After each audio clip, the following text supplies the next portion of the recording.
There is something you have never said out loud. A thought so quiet, so buried beneath layers of guilt and obligation, that you may have convinced yourself it was simply wrong to feel. But it has always been there. That strange, aching sense that the people who raised you, the house you grew up in, the dinner table where you sat in silence, none of it ever truly felt like home. Not in the way home is supposed to feel. Not in the way your soul knew home could feel. You looked at the faces of the people who shared your last name, and somewhere deep in your chest, a soft and persistent whisper asked, "How did I end up here?" Perhaps you blamed yourself for years. Perhaps you called it ingratitude. You watched others speak of their families with warmth that seemed effortless, and you wondered what was broken inside you, that you could not feel the same. You performed belonging. You learned the rituals, the holidays, the telephone calls, the careful management of what you said and what you swallowed. And yet, the distance remained. Not a distance born of hatred, but something more mysterious and harder to name. The distance of someone standing in a room full of people speaking a language they almost understand. In many esoteric and spiritual traditions, this experience has been described not as a wound, but as a signal. Not as a failure of love, but as evidence of something ancient and purposeful. According to certain interpretations found in Pleiadian teachings and various soul-based cosmologies, the soul does not arrive in a family by accident.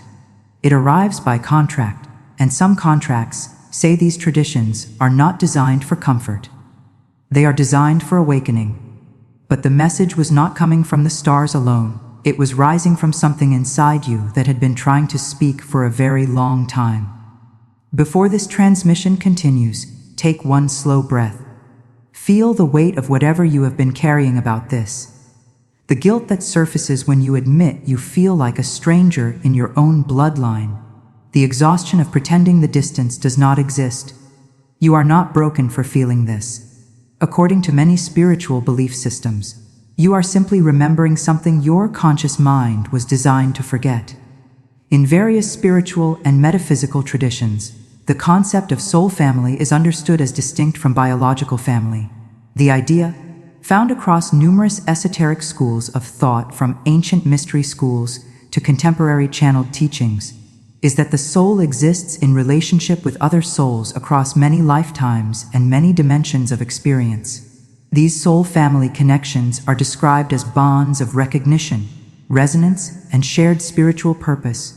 You may have felt echoes of this when you encountered a stranger and felt an inexplicable sense of familiarity. When a piece of music made you ache with a longing you could not name. When you read certain words and felt something in your chest open like a door that had been locked for years. The Pleiadian teachings, as interpreted by many within the Starseed spiritual community, suggest that souls who carry a particular quality of light often choose, before incarnation, to enter families that vibrate at a frequency very different from their own. This is not described as cruelty or randomness. It is described, symbolically and metaphorically, as intentional training. The compression of a diamond, the forging of a blade. What is most precious, according to these symbolic frameworks, is often shaped by what seems, from the inside, like impossible pressure. And then something shifts. The meaning of the light begins to change. Think for a moment about what your family gave you. Not in the way the world expects gratitude to flow, not the polished speech of someone who has resolved everything cleanly, but in the deeper, stranger sense. The one who was never truly seen by their family often develops an extraordinary capacity to see others. The one who was never made to feel enough often becomes the person who makes everyone around them feel deeply valued. The one who grew up translating silence, managing tension, reading rooms, and navigating emotional weather systems that no child should have to navigate. That person often develops an intuitive intelligence so refined that it borders on something that can only be called wisdom. Some spiritual interpretations suggest that the soul chooses difficulty not as punishment, but as acceleration. That what would take many lifetimes to learn in ease can be compressed into a single human life through the particular friction of a mismatched family. You may still find this hard to hold, and that is allowed. The pain of not belonging to the people who were supposed to be your people, is one of the oldest and most human aches that exists. It does not dissolve simply because a framework around it becomes more meaningful. Healing does not ask you to pretend it did not hurt. It asks you to slowly, carefully, begin to understand what the hurt was building inside you all along. Something in your chest may be recognizing this even as your mind continues to ask questions. That recognition is worth noticing, not as proof of anything, but as an invitation to stay with the question a little longer. According to certain Pleiadian, influenced spiritual narratives, souls who carry what these traditions describe as starlight frequencies, meaning a sensitivity, a depth, an orientation toward love and truth that feels out of place in ordinary human environments, are often deliberately placed in families that do not reflect them. The reasoning given in these symbolic teachings is this: a soul that already knows its light, placed only among others who already know their light, has no reason to search. And the searching, the reaching, the quiet refusal to accept that the coldness of the room is the whole truth of existence, that is precisely what causes the light to grow. You searched, even when you did not call it searching. Every time you looked at the night sky and felt something stir. Every time you felt inexplicably drawn to certain ideas, certain questions, certain kinds of beauty that no one around you seemed to notice or care about. Every time you sat in a room full of people who were saying all the right things and yet felt utterly, profoundly alone. That was not depression. That was not deficiency. In the language of these symbolic spiritual traditions, that was a soul refusing to forget what it came here knowing. But here is what the Pleiadian teachings, as many in the Starseed community interpret them, describe as the deeper layer of this experience. The one that takes longer to reach and means more when you arrive at it. The family you were born into was not a mistake. Even in the framework that speaks of soul contracts and chosen purpose, the biological family is never described as irrelevant. It is described as the first classroom, the most intense and intimate mirror a soul will ever have on earth. And mirrors, however uncomfortable, reveal things that cannot be seen any other way. What did your family show you about yourself?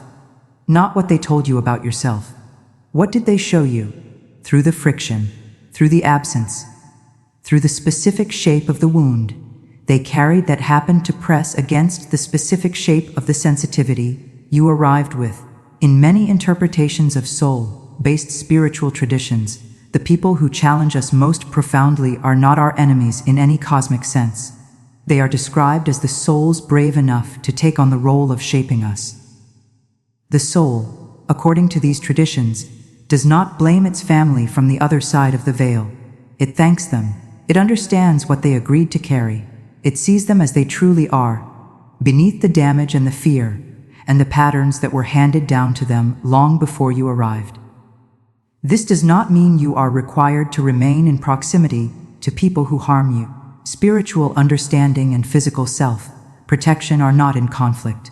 A soul can hold compassion for its family while also recognizing that its nervous system deserves to be safe. These are not opposing truths. They are both true at the same time. The answer was not where the mind expected it. What many souls in the Starseed community describe as their inner work deepens is a gradual and profound softening, not a collapsing into the old pain and not a forced forgiveness that bypasses the grief. Something quieter than either of those. A kind of understanding that arrives slowly, the way dawn arrives, without announcement. They begin to see that their family, for all its limitations, gave them the exact conditions required to develop the exact qualities they came here to embody. The sensitivity that was mocked became the gift. The depth that was misunderstood became the capacity for profound connection. The loneliness that was unbearable became the ability to recognize loneliness in others and meet it without flinching. The soul that learned to love without being loved back perfectly is not a damaged soul. In many spiritual traditions, that is described as one of the most advanced forms of love there is. There is something else worth speaking to directly, with care and without pretense. Some people reading these words may be carrying very deep wounds from their families. Wounds that go beyond emotional distance into territory that caused real harm. If that is part of your experience, nothing in any spiritual teaching, including these, is meant to minimize that or require you to frame it only as a cosmic gift. Real harm is real harm. The work of healing it is real work, and that work is sacred, regardless of the framework you use to hold it. The invitation of these spiritual traditions is not to rewrite what happened. It is to eventually arrive at a place where what happened does not define the full truth of who you are. Because here is what is described in Pleiadian teachings when a soul begins to truly integrate this understanding. The need for the biological family to have been different begins to soften, not because the longing disappears entirely, but because the soul begins to locate its nourishment elsewhere. It begins to find its people. The ones who recognize it, the ones who speak the same unspoken language, the ones who, upon first meeting, feel somehow ancient and already loved. These, according to many esoteric and soul family traditions, are members of the soul's true family, the family of resonance, of shared light and shared purpose. And the beautiful discovery, when a soul opens to this, is that this family was always there. It simply required the journey through the biological family's classroom to become ready to find them. You are at a threshold, not a dramatic one visible to anyone around you, but a real one nonetheless. The kind of threshold that appears quietly, often at the end of a long period of confusion and grief, and does not announce itself with trumpets. It simply offers a door and waits for you to notice it is there. On one side of that door is the version of your story that ends with the wound, the one that says you were unlucky, misplaced, unchosen, the one that organizes your entire inner life around what you did not receive. That version is understandable. It is even, in its own way, familiar and therefore strangely safe. On the other side is a story that does not deny the pain, but holds it differently. A story in which your sensitivity was always the point, not the problem. A story in which the family that could not see you became the very furnace that forged your ability to help others feel seen. A story in which your cosmic homesickness was never evidence of abandonment, but evidence of how far you traveled to be here, and how much light you carried with you when you came. According to many spiritual teachings across many traditions, the soul does not come to earth to be comfortable. It comes to remember, and the most powerful remembering, the kind that reaches all the way to the bone, often happens not through ease, but through the specific and personal pressure of exactly the life you were given. You were not placed in your family by accident. You were placed there by something in you that knew what you needed to become. And what you have become, even now, even still becoming, is more than anything that house or that silence or that distance could ever have predicted. Take a moment before you leave this space. Place a hand over the center of your chest and feel the warmth there. That warmth is not borrowed. It was never given to you by anyone outside of yourself. It has always been yours. It was yours before you arrived, before the first word was spoken in that house, before you ever looked around and wondered if you belonged. You have always belonged to something. Something older than your family name and larger than your family story.